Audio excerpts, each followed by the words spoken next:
Hallo und willkommen in meiner Schmiede. In meinen Werkbankvideos habe ich ja immer wieder Speerträger-Orks für Herr der Ringe bemalt.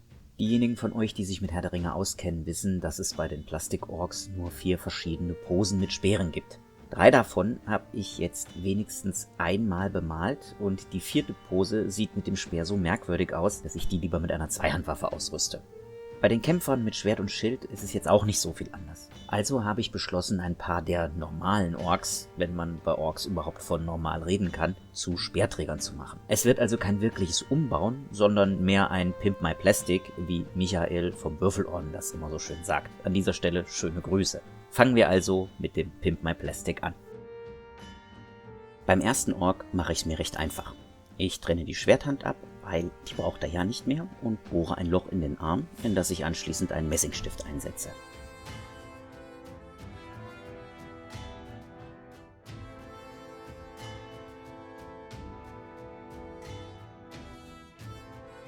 Die neue Hand kommt von Victrix und gehört eigentlich einem Gallier, Wikinger oder Angelsachse, das weiß ich nicht mehr so genau. Aber auch die wird abgetrennt und mit einem Loch versehen und einfach angeklebt.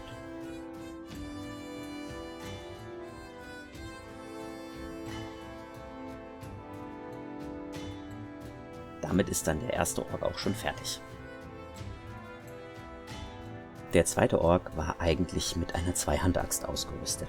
Die ist allerdings abgebrochen, also wie schon gesagt, perfekt für so ein Video hier. Zuerst trenne ich den linken Arm ab, glätte die Klebestelle und bohre wie vorher auch ein Loch für einen Messingstift.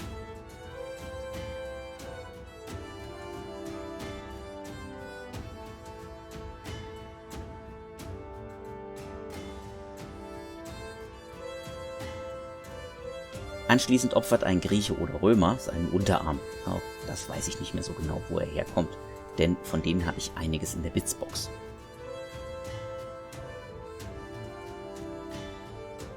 Wie vorher wird der auch mit Messingdraht befestigt und zum Abschluss werden Löcher für die neue Hand gebohrt.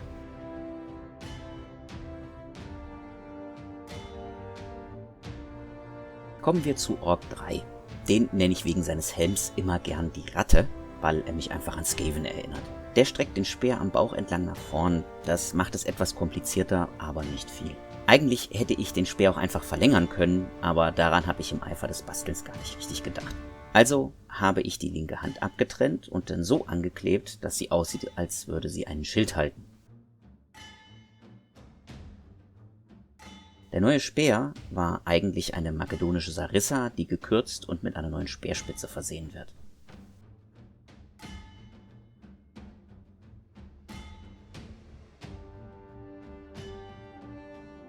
Danach werden Hand und Arm mit Messingdraht verbunden und zusammengeklebt.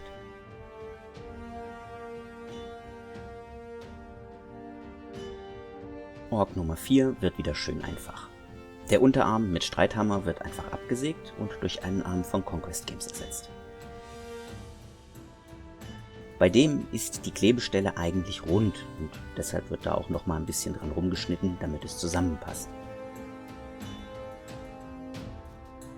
Natürlich wird auch hier wieder Messingdraht verwendet, um alles zu verbinden, und damit ist auch dieser Ork fertig. Der 5. Ork ist mit einem zweihändigen Streithammer ausgestattet. Auch hier wird wie vorher der rechte Arm abgetrennt und danach durch einen der Goblin-Arme von Wargames Atlantic ersetzt. Die eignen sich dafür ziemlich gut. Die Teile werden mit Messingdraht verbunden und damit ist auch dieser Ork bereit, oder eben auch nicht, für Sauron in den Kampf zu ziehen.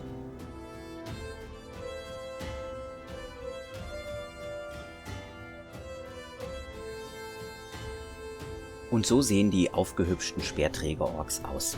Ich habe noch 3 weitere gebaut, wie ihr sehen könnt, bei denen aber auch nur Arme und Hände ersetzt. Die Arbeitsschritte sind die gleichen wie bei den gezeigten Modellen auch, deswegen dachte ich mir, erspare ich euch das Ganze und präsentiere nur die fertigen Modelle. Ich hoffe, dieses kleine Pimp My Plastic, wie es Michael immer nennt, hat euch gefallen. Wenn es das getan hat, dann lasst mir einen Like oder Kommentar da, teilt das Video, abonniert den Kanal und läutet die Glocke, damit ihr nichts mehr verpasst. Eben alles, was ihr so von YouTube kennt, und bis bald in meiner Schmiede.